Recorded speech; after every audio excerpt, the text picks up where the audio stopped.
አንድ ትንሽ ልጅ ወደ ፖሊስ ጣቢያ ደውሎ የተናገረው ነገር ሁሉንም ሰው አስደነገጠ። እባካችሁ እሱ ሳይመጣ ድረሱልኝ የሚል ነበረ። ፖሊሶቹ ልጁ ወደ ተናገረው አድራሻ ሲደርሱ ያዩትን ማመን አቅቷቸው አለቀሱ። በፖሊስ ጣቢያው የተለመደ ምሽት ነበረ።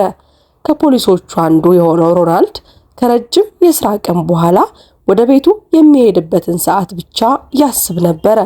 ሰውየው በተደራራቢ አስጨናቂ ስራዎች ምክንያት በአካልም በመንፈስም ሰውነቱ ዝሏል። ግማሽ ሰዓት ብቻ ይቅረኝና ፈረቃ ያበቃል ብሎ አሰበ። ሁለቱም ስራ ከበዛበት አድካሚ ቀን በኋላ የሚገባቸውን እረፍት ለማግኘት በጣም ጓጉተዋል። ነገር ግን ስራቸው ባልታሰቡ ክስተቶች የተሞላ በመሆኑ ፈረቃቸውን ለመቀየር 15 ደቂቃ ብቻ ሲቀረው ስልኩ ጮኸ። አዲስ ክስተት ሪፖርት እየተደረገ ነበር። ሮናልድ የድካም ስሜት እየተሰማው በረጅሙ ተነፈሰ። አሁን ደግሞ ምንድነው? ማርክ አጉረመረመ። በስልኩ መስመር ላይ ያለው ድምጽ ያልተጠበቀ ነው። ድምጹ የሚንቀጠቀጥ የአንድ ትንሽ ልጅ ነበረ። እባካችሁን እሱ ሳይመጣ ቶሎ ድረሱልኝ፣ ቶሎኑ በማለት እያለቀሰ ተማጸነ። ይህንን ተስፋ የቆረጠ የድረሱልኝ ጥሪ ችላ ማለት እንደማይችሉ በጣም ያውቃሉ። የመኪና ቁልፍ ይዘው ወደ መኪናቸው ሮጡ። እንሂድ፣ ይህ ልጅ ይፈልገናል አለ ሮናልድ። መኪናው የሌሊቱን ጸጥታ እየቀደደ በፍጥነት ተነሳ። በአባቱ ምክንያት በጣም ደንግጧል አለ ማርክ መኪና የሚነዳውን ባልደረባውን እያወራ። ሮናልድም በሐሳብ ተሞልቶ ራሱን ነቀነቀ። እዚያ ሲደርሱ ምን እንደሚያጋጥማቸው በማሰብ መኪናው ወደ ቦታው ሲቃረብ ለምን ይሆን ትንሹ ልጅ እንደዛ ይፈራው ብሎ አሰበ። ፖሊሶቹ ልጁን ለመጠበቅ አስፈላጊውን ሁሉ ማድረግ ተዘጋጁ። ሮናልድ ፊቱ ላይ የመጸየፍ ስሜት እየታየበት በዝግታ አጉረመረመ። ልጁን በዝግታ ተጣሩ። ነገር ግን ምንም መልስ አልነበረም። በጥንቃቄ የቤቱን የመጀመሪያ ፎቅ መፈተሽ ጀመሩ። የመረመሩት እያንዳንዱ ክፍል የቸልተኝነትና የድህነት ምልክት ይታይበታል። ነገር ግን ከአንዱ ክፍል በስተቀር በሌሎቹ ክፍሎች ካለው አቧራ በተቃራኒ በንጹህ አንሶላ ላይ የተነጠፈ የሚያምር የእንጨት አልጋ ነበረ። መጋረጃዎቹ አሮጌ ቢሆኑም ያልተቀደዱና የጨረቃ ብርሃን እንዲያስገባ የሚያደርጉ ናቸው። ይህም ክፍሉ የተስተካከለ መሆኑን ያሳያል። በክፍሉ መሃል ላይ ደማቅ ቀለም ያለው ምንጣፍ አለ። ከአልጋው አጠገብ ደግሞ ጥቂት ጋዜጦች በላዩ ላይ የተቀመጡበት ወንበር አለ። እንዴት ያለ አስገራሚ ቦታ ነው! ከቤቱ ቀሪ ክፍል ጋር ምንም አይመሳሰልም አለ ሮናልድ ንጹህ የሆነው ክፍል እየተመለከተ። በእርግጠኝነት እዚህ ውስጥ ሰው ይኖራል ብሎ የራሱን አስተያየት ሰጠ። ነገር ግን ቀጥሎ ሌላ የተቆለፈ በር ተመለከቱ። ሰዎቹም አንተ ልጅ እያሉ ድምጻቸውን በቤቱ ጸጥታ ውስጥ እያስተጋባ እንደገና ተጣሩ። እዚሁ ነህ? በስተመጨረሻም ከተቆለፈው በር ማዶ በጣም የደከመ ድምጽ መለሰ። እዚህ ነን፣ ልረዳህ ነው የመጣነው። በሩን ልትከፍትልን ትችላለህ? ሲል ማርክ ጠየቀው። ነገር ግን ትንሹ ልጅ እንደማይችል ነገራቸው። ሁለቱም ፖሊሶች ግራ በተጋባ ስሜት እየተያዩ ያለምንም ማመንታት በሩን በኃይል ሰብረው ለመግባት ተዘጋጁ። በታላቅ ድምጽም በሩ ተገነጠለ። ነገር ግን በዚያ ቅጽበት በክፍሉ ውስጥ ያዩት ነገር በድንጋጤ ሁለቱንም ፖሊሶች ሽባ አደረጋቸው። የሚያዩትን ነገርም ማመን አቃታቸው። ሁኔታው በጣም ዘግናኝ ነበረ። አንዳቸውም ለዚህ ሁኔታ በፍጹም አልተዘጋጁም። ሮናልድ የሚመለከተውን እውነታ ለመቀበል ሲሞክር ልቡ በፍጥነት ይመታል። ወጣቱ ፖሊስ ማርክም ቢሆን ሁኔታውን ለመረዳት እየታገለ ይመስላል። በዚያ የተቆለፈ ክፍል ውስጥ ያገኙት ነገር መቼም የማይረሱት ነው። ገና የ7 ዓመት ልጅ የሆነው ትንሹ ሕፃን በቁርጭምጭሚቱ ከአልጋው ጋር በሰንሰለት ታስሮ አገኙት። የእርዳታና የፍርሃት እንባ በፊቱ ላይ ይወርዳል። አምላኬ ሆይ ምንድነው እየሆነ ያለው? በልጁ ላይ እንዲህ ያለ ነገር ማን ያደርጋል? ሲል አንጋፋው ፖሊስ ሮናልድ በሽክሽክታ ተናገረ። የልጁን ሁኔታ ሲያይ ልቡ በሐዘን ተሰበረ። ልጁ በትልልቅና ፍርሃት በተሞሉ አይኖቹ ፖሊሶቹን ተመለከተ። ነገር ግን በዓይኖቹ ውስጥ የተስፋ ጭላንጭል ይታይ ነበረ። አይዞህ ልጄ፣ አሁን ደርሰንልሃል አለው። ሮናልድ ልጁን እንዳያስደነግጠው በጥንቃቄ በቀስታ እየተጠጋው። ሮናልድ ሰንሰለቱን ለመመርመር ከልጁ አጠገብ ተንበረከከ። ማርክ ደግሞ ሰንሰለቱን የሚቆርጥበት ነገር መፈለግ ጀመረ። ሮናልድ የ10 ዓመት ልጅ ስላለው የልጁን ሁኔታ በጣም በጥልቀት ነካው። በደረቱ ውስጥ የሚመላለሰውን ቁጣና ሐዘን እየታገለ እንባው ሊፈስ ተቃረበ። የትኛው ጨካኝ ሰው ነው በገዛ ልጁ እንዲህ የሚያደርገው ብሎ አሰበ። ልጁ በጣም ከስቷል። የተመጣጠነ ምግብን ባለማግኘቱ ጎድኖቹ ወጥተዋል። በሰንሰለት የታሰረው ቁርጭምጭሚቱ ላይ ቁስልና ጥቂት ጥቁረት ይታያል። ትንሹ አካሉም የመደብደብ ምልክቶች ነበሩት። ልጁ ይንቀጠቀጣል። እንባውም በፊቱ ላይ ካለው አቧራ ጋር ተቀላቅሎ ይፈሳል። ፖሊሶቹ በመጨረሻ ልጁን ከሰንሰለቱ ነፃ ወጡት። በዚያው ቅጽበት አንድ ድምፅ ሰሙ። እሱ ነው፣ አባቴ ነው፣ እባካችሁን ተደበቁ ሲል ልጁ በከፍተኛ ፍርሃት ተናገረ። ፖሊሶቹ ምላሽ ከመስጠታቸው በፊት አንድ ሰው ከጨለማው ውስጥ በከፍተኛ ፍጥነትና ቁጣ በጩኸት ወደ እነሱ መጣ። ከባድ ትግል ተካሄደ። ሰውየው አይምሮውን የሳተ ይመስላል። ከጥቂት ደቂቃዎች በኋላ የጂጂትሱ ተዋጊ የነበረ ወጣቱ ፖሊስ ማርክ ሰውየውን መሬት ላይ ጥሎ በመቆጣጠር ቻለ። ተጨማሪ ኃይል ጥራ ብሎ ማርክ ጮኸ። ሮናልድ ልጁን በቅፎ ይዞ ወደ መኪናው በመሮጥ ለሌሎች ክፍሎች ደወለ። ከጥቂት ደቂቃዎች በኋላ ቤቱ በፖሊሶች ተሞላ። የልጁ አባት ታስሮም ወደ ጣቢያው ተወሰደ። ሮናልድ በልጁ ላይ ትኩረት አደረገ። ልጁ በብርድና በራብ ይንቀጠቀጣል። ሮናልድም ጃኬቱን ከመኪናው አውጥቶ ለልጁ አለበሰው።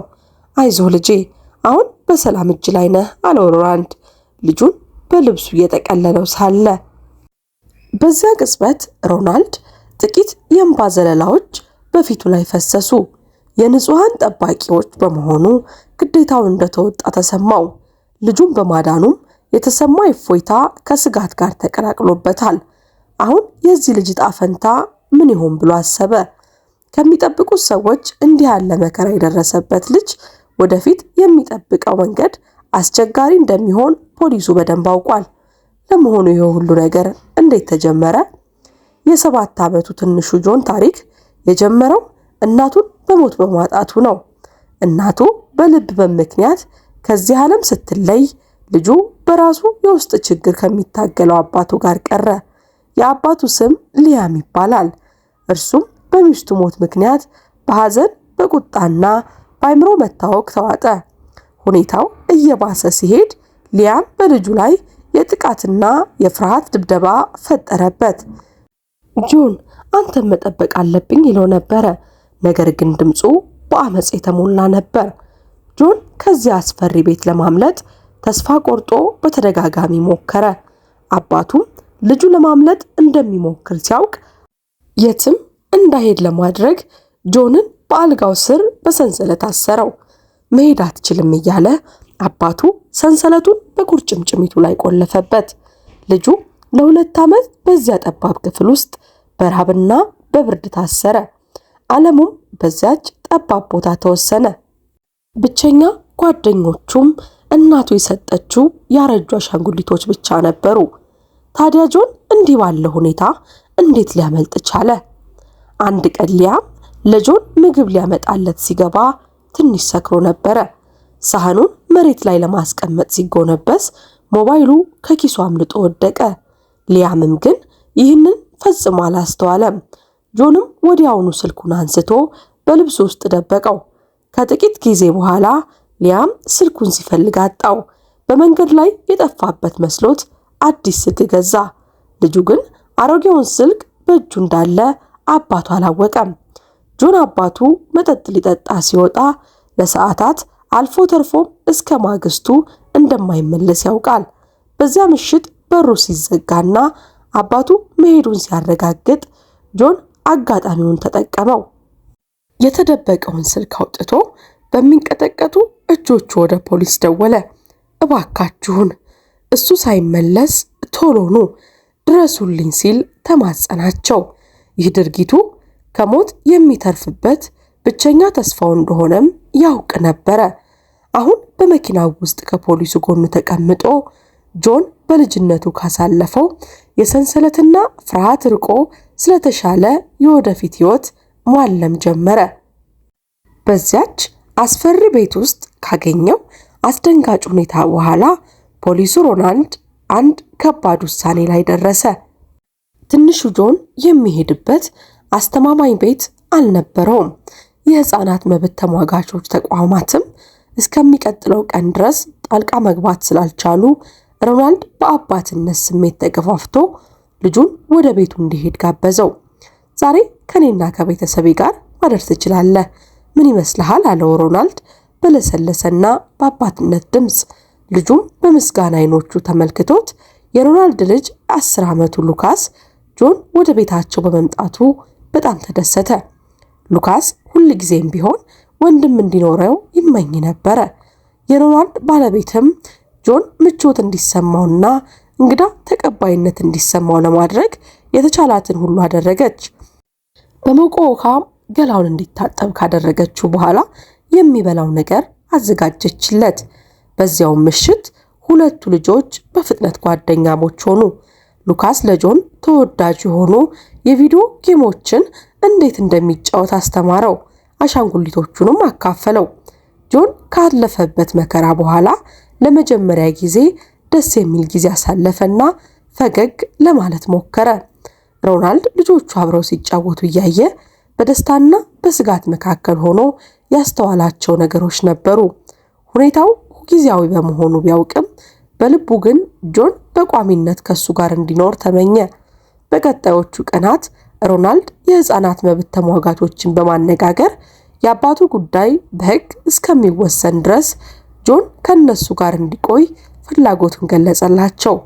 በማህበራዊ ሰራተኞች ቤቱ ሲጎበኝ ጆን ከሉካስ ጋር ሲጫወት አይተው እዚህ ቤት ውስጥ በትክክል ተላምዷል አሉ። ወራቶች አለፉ። የጆን አባት የፍርድ ቤት ውሳኔ እስከሚሰጥ ድረስ ፖሊሱና ቤተሰቦቹ ከትንሹ ልጅ ጋር በስነ ልቦና በጣም ተቆራኙ። መጀመሪያ ላይ ይፈራ የነበረው ጆንም አሁን ልክ የቤተሰቡ አባል እንደነበረው ሁሉ ከሉካስ ጋር እየሮጠ ይስቃል፣ ይጫወታል። በመጨረሻም የፍርድ ቤቱ ውሳኔ ሲሰጥ ሮናልድ ቤተሰቡን ሳሎን ውስጥ ሰበሰበ። ጆን በፍቅርና በደህንነት የተሞላ የወደፊት ሕይወት እንዲኖረው ሮናልድና ባለቤቱ ጆንን በጉዲፈቻ ወይም በአዶፕሽን ለመውሰድ ወሰኑ። ትንሹ ጆንም አዲሱን ወላጆቹንና ታላቅ ወንድሙን በሙሉ ልቡ ተቀበለ። ይህ የጉዲፈቻ ውሳኔ በጆን ሕይወት ውስጥ አዲስ ምዕራፍ ከፈተ። በጥቂት የሕይወት ዘመኑ ብዙ ስቃይና መከራ ያየው ልጅ በመጨረሻም አፍቃሪ ቤተሰብና አስተማማኝ ቤት አገኘ። የባዮሎጂካዊ አባቱ በአካላዊና በስነልቦና ጥቃት እንዲሁም በቸልተኝነት ወንጀል ተፈርዶበት ለዘላቂ እስራት ተወሰደ። ከዚያ በኋላ ጆን ያንን ጨካኝ ሰው ዳግመኛ ማየት አልነበረበትም። ይልቁንም ለሚገባው ፍቅርና ድጋፍ ሁሉ ዝግጁ በሆኑት በሮናልድ ቤተሰቦች እቅፍ ውስጥ ተጠለለ። በሚቀጥሉት ወራት ጆን ከአዲሱ ሕይወቱ ጋር ተላመደ። እሱና ሉካስ አሁን ወንድማማቾች ሆነዋል። ጠንካራ ትስስርንም ፈጥረዋል። አብረው ይጫወታሉ፣ አብረው ይማራሉ፣ አብረውም ያድጋሉ። ለሮናልድ ልጅ ሉካስ ጆን ሁልጊዜም የሚመኘው ወንድም ሆነለት። ለጆን ደግሞ ሉካስ ከዚህ በፊት አግኝቶት የማያውቀውን እውነተኛ ጓደኛ፣ እውነተኛ ወንድምና አጋር ሆነለት። ጆን ለሉካስ በደስታ ተሞልቶ ሉካስ አንተ በዓለም ላይ ምርጡ ታላቅ ወንድም ነህ ይለው ነበረ። ወላጆቹም ሁለቱ ልጆች በትልቅ እርካታና በደስታ ይመለከቷቸዋል። ትክክለኛውን ውሳኔ ማድረጋቸውንም ተረድተዋል። ያንን ሁሉ መከራ አልፎ የመጣው ሕፃን አሁን ሲለወጥ ማየት ለነሱ ትልቁ ስጦታቸው ነው። ሮናልድ ልጆቹ በግቢ ውስጥ ሲጫወቱ እያየ ለባለቤቱ ምርጥ የሆነ ምርጫ ነው አይደል ያደረግነው አላት። ባለቤቷም በደስታ እንባ አይኖቿ እየረገጡ በጣም ውዴ፣ ወደ ቤታችን ትልቅ ደስታን ይዞልን መጣ። ልክ ሁል ጊዜም የቤተሰባችን አካል እንደነበረ ነው የሚሰማኝ ስትል መለሰችለት። ጊዜ እያለፈ ሲሄድ ጆን በአዲሱ ቤተሰብ ፍቅርና በባለሙያዎች ድጋፍ ያሳለፈውን አስከፊ ትዝታ መርሳት ጀመረ። በየቀኑ በራሱ ላይ ያለው መተማመን እየጨመረ ደስተኛና በራሱ የሚተማመን ልጅ ሆነ። በመጨረሻም የጉዲፈቻ ሂደት በይፋ ተጠናቆ ጆን የቤተሰቡ ሕጋዊ አባል ሆነ። ያን ቀን በሳቅ በመተቃቀፍና በደስታ በእንባ የታጀበ ትልቅ ቀን በዓል ሆኖላቸው አለፈ። የጆን ፈገግታና እፎይታ የደህንነትና የባለቤትነት ስሜት ይታይበታል። የዚህ ትንሽ ልጅና የአዲሱ ቤተሰብ ታሪክ ታላቅ ተአምር ሆነ። ይህ በጣም ጨለማ በሆኑ ሁኔታዎች እንኳን ብርሃን ገብቶ ሁሉንም ነገር ሊለውጥ እንደሚችል ለዓለም ሁሉ ማሳያ ሆኗል። ውድ የሀበናብ ክሮኒክልስ ቤተሰቦቻችንና ተመልካቾቻችን ለዛሬ ያዘጋጀንላችሁ ልብ የሚያሞቀው ታሪካችን ይህንን ይመስላል።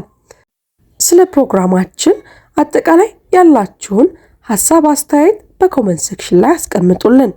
ቪዲዮውን ከወደዳችሁት ላይክ ማድረግዎን እንዲሁም ቻናሉን ሰብስክራይብ ማድረግዎን ፈጽሞ አይዘንጉ። ከዚህ ቀደም የሰራናቸውን ፕሮግራሞች በቻናላችን ላይ እንድትመለከቱ እየጋበዝን እኛ ከወዲሁ ተሰናበትን። መልካም ቆይታ።